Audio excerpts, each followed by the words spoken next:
इस क्लास में हम लोग झारखंड जीके करंट अफेयर्स के साथ देखेंगे। पूरा झारखंड का निचोड़ इस क्लास में बताया जाएगा। करंट अफेयर्स के साथ साथ स्टैटिक जीके भी बताया जाएगा। और इस क्लास का जो पीडीएफ है आपको टेलीग्राम ग्रुप एसवी क्लासेस में एज इट इज़ मिल जाएगी। उसका लिंक हम आपको डिस्क्रिप्शन बॉक्स में दे देते हैं, वहाँ से जाके टेलीग्राम ग्रुप को ज्वाइन कर लीजिएगा और पीडीएफ से रिवीजन कीजिएगा और वीडियो को 1-2 बार ज़रूर देखिए और इसको नोट्स भी बनाइए पीडीएफ से। अभी चलिए हम क्लास शुरू करते हैं। हाल ही में जेएसएससी का नया अध्यक्ष किसे नियुक्त किया गया है? आपके ऑप्शंस इस प्रकार से है। ए नंबर में है Neeraj Sinha, B number Neera Yadav, C number Ramchandra Chandravanshi, D number Kalyani Sharan. तो इसका सही जवाब हो जाएगा आपका नीरज सिन्हा। नीरज सिन्हा को हाल ही में जेएसएससी का नया अध्यक्ष नियुक्त किया गया है। ये रहा उनका फोटो। चलिए अब इस सवाल के इर्द गिर्द जो भी इम्पोर्टेंट फैक्ट आएंगे उसको हम लोग देख लेते हैं। तो सबसे पहले देखते हैं नीरज सिन्हा का जन्म कब हुआ था। तो नीरज सिन्हा की जन्म की बात करें तो ये 8 जनवरी 1962 में इनका जन्म हुआ था। ये झारखंड के आईपीएस अधिकारी रह चुके हैं। 23 सितंबर 2023 से ये अध्यक्ष पद का कार्यभार संभालेंगे, यानी जेएसएससी के अध्यक्ष के पद का कार्यभार संभालेंगे। और इससे पहले ये झारखंड के डीजीपी भी रह चुके थे। और इसी के लपेटे में अन्य महत्वपूर्ण जानकारी भी देख लेते हैं कि वर्तमान में मुख्य न्यायाधीश कौन है झारखंड के। तो संजय मिश्रा हो जाएंगे आंसर में इसका। वर्तमान में मुख्य न्यायाधीश संजय मिश्रा हैं। जेपीएससी के अध्यक्ष की बात की जाए तो ये डॉक्टर मेरी नीलिमा करकेट्टा, ये जेपीएससी के अध्यक्ष हैं। और डीजीपी की अगर बात की जाए तो अजय कुमार सिंह अभी वर्तमान में डीजीपी हैं। राज्यपाल झारखंड का वर्तमान में सीपी राधाकृष्णन है। तो समझ में आ गया होगा। तो अब हम लोग बढ़ते हैं नेक्स्ट क्वेश्चन की ओर। उससे पहले बता दें कि ये सारे बहुत ही इंपॉर्टेंट क्वेश्चन हैं, एक भी क्वेश्चन छोड़ना नहीं है। सारे क्वेश्चन को रट के एकदम माइंड में सेट कर लेना है। तो चलिए नेक्स्ट क्वेश्चन है, किस राज्य के निवासी राहुल नवीन को ईडी के निदेशक बनाया गया है? तो अगर ईडी के निदेशक बनाया गया, इसके ऑप्शंस इस प्रकार से हैं। ए नंबर में है झारखंड, बी नंबर में है बिहार, सी नंबर में है उत्तर प्रदेश, डी नंबर में है ओडिशा। तो अगर इसका जवाब आपको पता है तो कमेंट बॉक्स में लिख दीजिए, या फिर हम आपको बता दें इसका आंसर हो जाएगा बी बिहार। राहुल नवीन को ईडी का निदेशक बनाया गया है, ये बिहार राज्य से बिलोंग करते हैं। और इसके इर्द गिर्द जो भी इम्पोर्टेंट फैक्ट है उसको भी देख लेते हैं।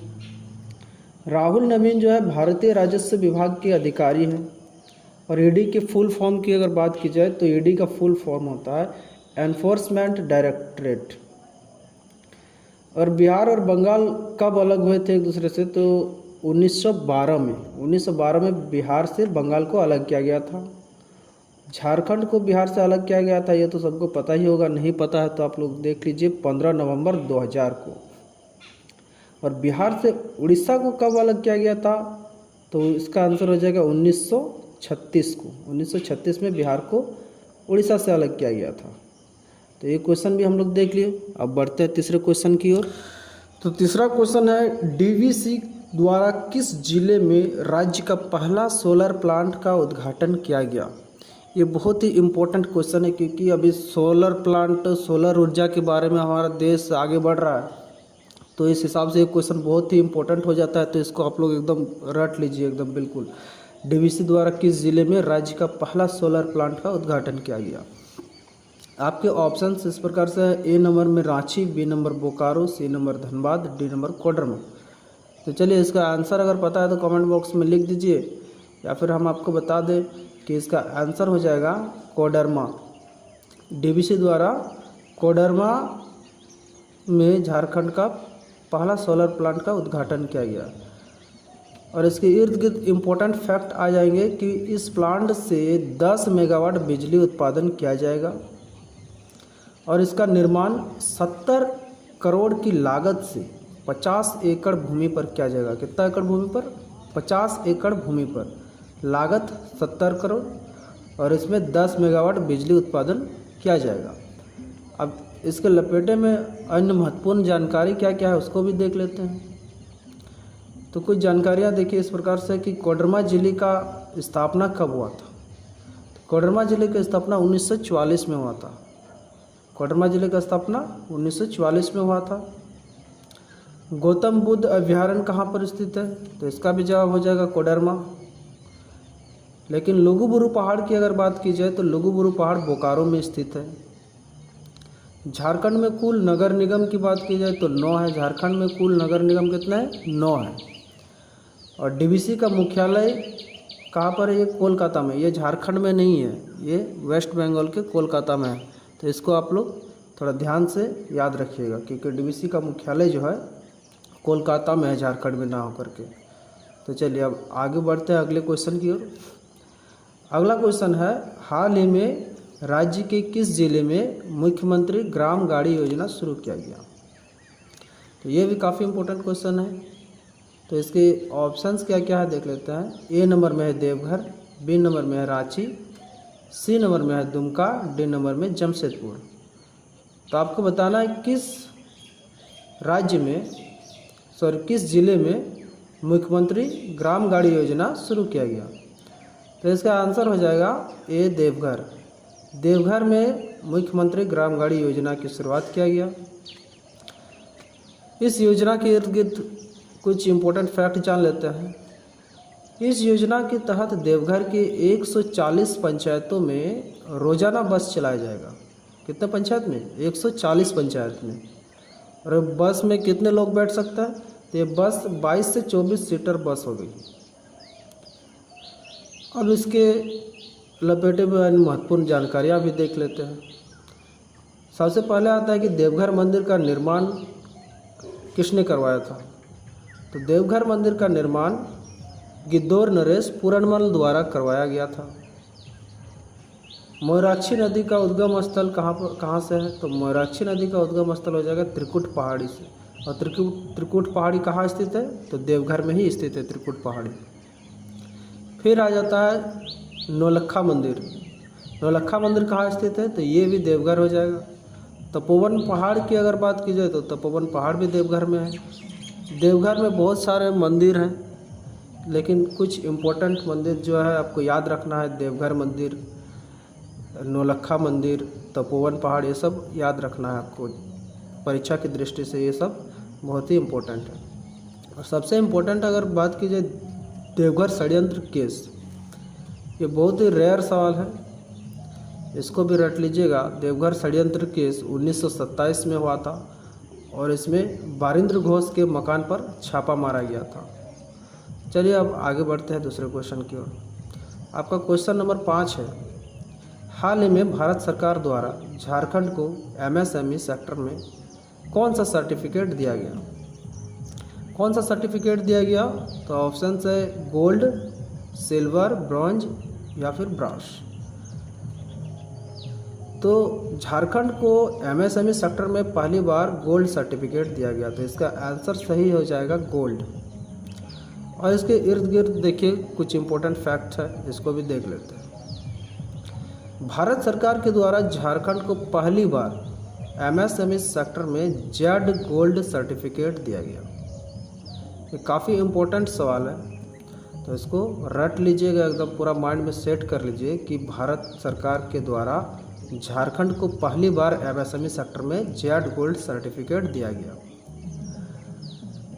जेड गोल्ड सर्टिफिकेट किसको दिया गया? झारखंड में किस चीज़ के लिए दिया गया इनको? तो देखिए आदित्यपुर इंडस्ट्रियल डेवलपमेंट एरिया यानी AIDA को दिया गया।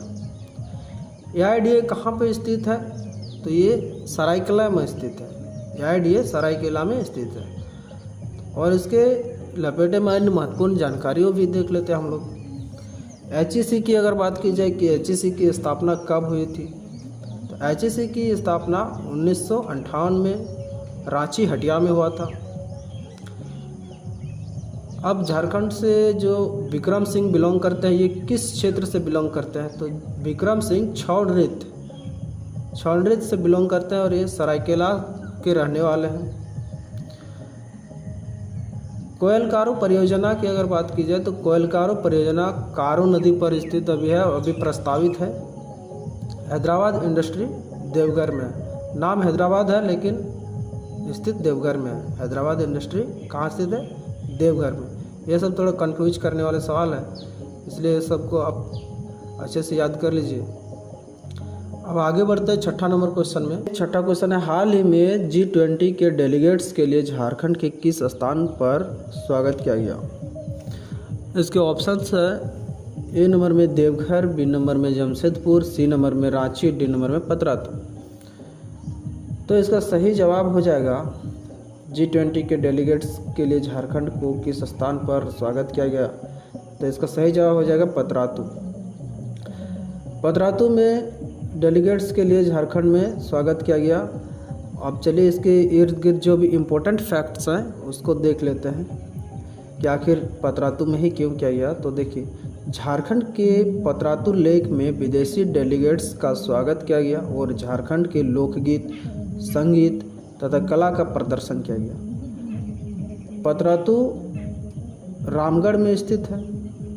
यह अपनी अद्वितीय सुंदरता के लिए तथा घुमावदार सड़कों के लिए जानी जाती है।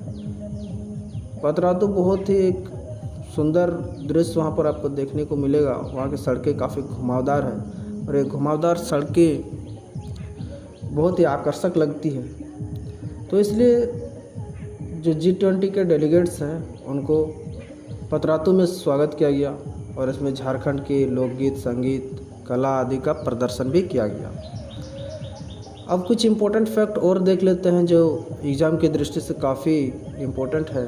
तो देखिए, पतरातू बांध जो है किस नदी पर स्थित है? तो पतरातू बांध नलकारी नदी पर स्थित है। झारखंड का पहला जल विद्युत केंद्र की अगर बात की जाए तो झारखंड का पहला जल विद्युत केंद्र तलैया में है, तलैया बराकर में। ठीक है, अब देखते हैं हम लोग अय्यर जल विद्युत केंद्र। अय्यर जल विद्युत केंद्र कहाँ स्थित है? ये देवघर में स्थित है। देवघर में अय्यर जल विद्युत केंद्र स्थित है। पंचेत बांध की स्थापना अगर पूछा जाए कब किया गया है, तो पंचेत बांध का स्थापना 1959 ईस्वी में दामोदर नदी में किया गया था। तो ये सब काफ़ी इम्पोर्टेंट चीज़ें हैं और काफ़ी रेयर चीज़ें हम आपको बता रहे हैं।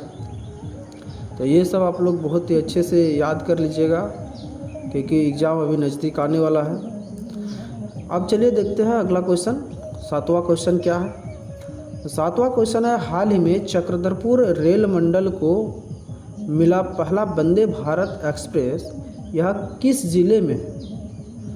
तो यह किस जिले में है? इसके ऑप्शंस है पूर्वी सिंहभूम, पश्चिमी सिंहभूम या फिर सरायकेला या फिर साहिबगंज। इसका सही जवाब हो जाएगा पश्चिमी सिंहभूम। पश्चिमी सिंहभूम रेल मंडल को पहला वंदे भारत एक्सप्रेस मिला, या झारखंड के लिए बात कर रहा हूँ, इंडिया के लिए नहीं। तो चलिए इसके इर्द गिर्द जो इम्पोर्टेंट फैक्ट है उसको बात कर लेते हैं चक्रधरपुर रेल मंडल को लेकर के। तो पश्चिमी सिंहभूम स्थित चक्रधरपुर रेल मंडल को पहला वंदे भारत एक्सप्रेस मिला। इससे लोगों की आवाजाही में काफ़ी सुविधा हो गई। ये भारत का पहला नहीं है, झारखंड का पहला है। या आप लोग भारत का पहला मत समझ लीजिएगा इसको, ठीक है। तो चलिए और इम्पोर्टेंट फैक्ट क्या क्या है इसको भी देख लेते हैं। झारखंड का सबसे बड़ा रेलवे स्टेशन की अगर बात की जाए तो वो धनबाद रेलवे स्टेशन झारखंड का सबसे बड़ा रेलवे स्टेशन है। झारखंड में पहली बार अगर रेल लाइन की बात की जाए तो 1862 में झारखंड में पहली बार रेल लाइन लगाई गई थी और ये राजमहल से कोलकाता तक चलाई गई थी इसको। फिर अगर बात करेंगे हम लोग झारखंड का सबसे स्वच्छ रेलवे स्टेशन के बारे में, तो शायद आपको पता होगा झारखंड का सबसे स्वच्छ रेलवे स्टेशन जमशेदपुर है। जमशेदपुर रेलवे स्टेशन सबसे स्वच्छ रेलवे स्टेशन है झारखंड का, और ये पूरे देश में 9वें स्थान में आता है। पूरे देश में 9वें स्थान में आता है झारखंड का रेलवे स्टेशन जमशेदपुर वाला। झारखंड में कुल 3 रेल मंडल हैं। कौन कौन से? पहला चक्रधरपुर, रांची और धनबाद। ये झारखंड के 3 रेल मंडल हैं। अगर रेल मार्ग की कुल लंबाई झारखंड में की जाए तो 2394.46 किलोमीटर है। झारखंड में रेल मार्ग की कुल लंबाई, ये आपको एग्जाम में पूछ सकता है, तो इसको इम्पोर्टेंट मार्क कीजिएगा। 2394.46 किलोमीटर। अब चलिए अगला क्वेश्चन की ओर देखते हैं, क्या है अगला क्वेश्चन। क्वेश्चन नंबर 8, हाल ही में झारखंड के किस समुदाय द्वारा रेल रोको आंदोलन चलाया गया। इसके ऑप्शंस हैं इस प्रकार से, संथाल समुदाय, मांझी समुदाय, रजवार समुदाय या फिर कुर्मी समुदाय। किस समुदाय द्वारा रेल रोको आंदोलन चलाया गया। तो रेल रोको आंदोलन जो है ये कुर्मी समुदाय द्वारा चलाया गया। ये क्यों चलाया गया इसको भी देख लेते हैं हम लोग, इसके इर्द गिर्द जो भी इम्पोर्टेंट फैक्ट है उसको भी देखेंगे। तो ये क्यों चलाया गया, तो एसटी में शामिल होने के लिए कुर्मी समुदाय ने रेल रोको आंदोलन चलाया। अभी वर्तमान समय में कुर्मी समुदाय जो है ओबीसी में शामिल है और ये लोग चाहते हैं कि हमें एसटी में शामिल कर लिया जाए, इसलिए रेल रोको आंदोलन चलाया गया। तो चलिए कुछ इम्पोर्टेंट फैक्ट भी जान लेते हैं। हमारे संविधान के किस धारा में एससी का उल्लेख किया गया है, तो धारा 338 में। एसटी का उल्लेख धारा 338A में है और ओबीसी का उल्लेख धारा 338B में है। भारत के जनजातीय मंत्री की अगर बात की जाए तो जनजातीय मंत्री जो है अर्जुन मुंडा, ये झारखंड से बिलोंग करते हैं। जनजातीय मंत्री अर्जुन मुंडा ये 2 बार मुख्यमंत्री भी रह चुके हैं झारखंड के, 2003 और 2005 में। भारत में अब तक के सबसे कम उम्र के मुख्यमंत्री बनने का रिकॉर्ड भी इन्हीं के नाम पर है। ये मात्र 35 वर्ष की आयु में झारखंड का मुख्यमंत्री बने थे, इसलिए अर्जुन मुंडा जो है काफ़ी इम्पोर्टेंट है एग्ज़ाम की दृष्टि से। तो ये दोनों पॉइंट आप लोग काफ़ी अच्छे से याद कर लीजिए कि जनजातीय मंत्री जो है अर्जुन मुंडा और 2 बार ये मुख्यमंत्री भी रह चुके हैं झारखंड के, 2003 और 2005 में। और भारत में अब तक के सबसे कम उम्र के मुख्यमंत्री भी रह चुके हैं। 35 वर्ष की आयु में ये मुख्यमंत्री बने थे झारखंड के। अगर जनजातीय आयोग की स्थापना की बात की जाए तो राष्ट्रीय जनजातीय आयोग की स्थापना 19 फरवरी 2004 में हुई थी। अब अगला क्वेश्चन की ओर बढ़ते हैं। अगला क्वेश्चन है 9वां नंबर क्वेश्चन कि हाल ही में कब झारखंड के पूर्व एडवोकेट जनरल अनिल सिंह का निधन हो गया। आपके ऑप्शंस इस प्रकार से हैं, 17 सितंबर, 18 सितंबर, 19 सितंबर और 20 सितंबर। तो आपको बताना है कि झारखंड के पूर्व एडवोकेट जनरल अनिल सिंह का निधन कब हुआ था। इसका सही जवाब होगा 17 सितंबर। चलिए अब अनिल सिंह के बारे में कुछ इम्पोर्टेंट फैक्ट जान लेते हैं। इनके इर्द गिर्द जो भी इम्पोर्टेंट फैक्ट है उसको हम लोग देख लेते हैं। तो झारखंड के पूर्व महाधिवक्ता अनिल सिंह का निधन दिल्ली के एक निजी अस्पताल में हुआ। इनका अंतिम संस्कार हरमू मुक्तिधाम में किया गया। ये 2 बार 2002 में और 2008 में महाधिवक्ता रह चुके थे। अब कुछ इम्पोर्टेंट फैक्ट भी देख लेते हैं एग्ज़ाम की दृष्टि से जो काफ़ी इम्पोर्टेंट है। देखिए, राज्य महाधिवक्ता का उल्लेख जो है धारा 165 में किया गया है। शिक्षा मंत्री जगन्नाथ महतो का निधन 6 अप्रैल 2023 में हुआ। ये झारखंड के शिक्षा मंत्री जो है जगन्नाथ महतो, इनका निधन 6 अप्रैल 2023 में हुआ। अब हाल ही में एक और निधन हुआ है, उसको भी देख लेते हैं हम लोग। झारखंड के अंतर्राष्ट्रीय स्तर के जो हॉकी खिलाड़ी जस्टिन केरकेट्टा थे, उनका भी निधन हो गया है हाल ही में, तो ये भी आप ध्यान में रखिएगा। महाधिवक्ता का उल्लेख धारा 165, ये काफ़ी इम्पोर्टेंट है। अब चलिए लास्ट क्वेश्चन, आज का 10वां क्वेश्चन की ओर हम लोग बढ़ते हैं। आपका लास्ट क्वेश्चन है, हाल ही में झारखंड के कितनी महिला मिस्त्री को पीएम विश्वकर्मा योजना के उद्घाटन में शामिल किया गया। तो आपके ऑप्शंस है 4, 6, 2 या फिर 5। झारखंड के कितनी महिलाओं को पीएम विश्वकर्मा योजना के उद्घाटन में शामिल किया गया। तो चलिए, और इसी से रिलेटेड हम आपको एक क्वेश्चन लास्ट में देंगे, उसका जवाब आपको कमेंट बॉक्स में लिखना है। चलिए इसका सही जवाब हम लोग जान लेते हैं। इसका सही जवाब हो जाएगा 2। झारखंड की 2 महिलाओं को पीएम विश्वकर्मा योजना उद्घाटन समारोह में बुलाया गया था। तो चलिए देख लेते हैं झारखंड की वो 2 महिलाएं कौन कौन हैं जिनको पीएम विश्वकर्मा योजना में उद्घाटन समारोह में बुलाया गया। तो सिमडेगा की कमला देवी और प्रफुल्लित कुजूर को इस उद्घाटन समारोह में शामिल किया गया। पीएम विश्वकर्मा योजना में 1300 करोड़ आवंटन किया गया, 1300 करोड़ राशि आवंटित किया गया। इस योजना के तहत आखिर क्या होगा वो भी देख लेते हैं। तो इस योजना के तहत शिल्पकारों को 5% ब्याज दर पर लोन की सहायता दी जाएगी। चलिए इसके इम्पोर्टेंट फैक्ट अगर हम लोग देख लेते हैं। इम्पोर्टेंट फैक्ट है कि मुख्यमंत्री सुकन्या योजना का नया नाम बदल करके सावित्रीबाई फुले योजना रखा गया है। गुरुजी स्टूडेंट क्रेडिट कार्ड स्कीम जो है 2022 से चलाया गया। मुख्यमंत्री स्पेशल स्कॉलरशिप योजना 2023 से, एकलव्य प्रशिक्षण योजना 2022 से, और सबसे आप लोगों के काम की बात अगर बता दें तो पेट्रोल सब्सिडी योजना प्रति माह 10 लीटर दिया जाता है। इसका लाभ अगर आप लोग नहीं लेते हैं तो आप लोग जाइए और इसका लाभ उठाइए। ये आज का लास्ट क्वेश्चन था। अब देखिए हम बोले थे आप लोग क्वेश्चन देंगे लास्ट में, तो आपका क्वेश्चन है 17 सितंबर पर किसका हैप्पी बर्थडे है, ये आपको लिखना है। विश्वकर्मा पूजा भी इसी दिन होता है। तो चलिए आज का क्लास यहीं पर ख़त्म होता है।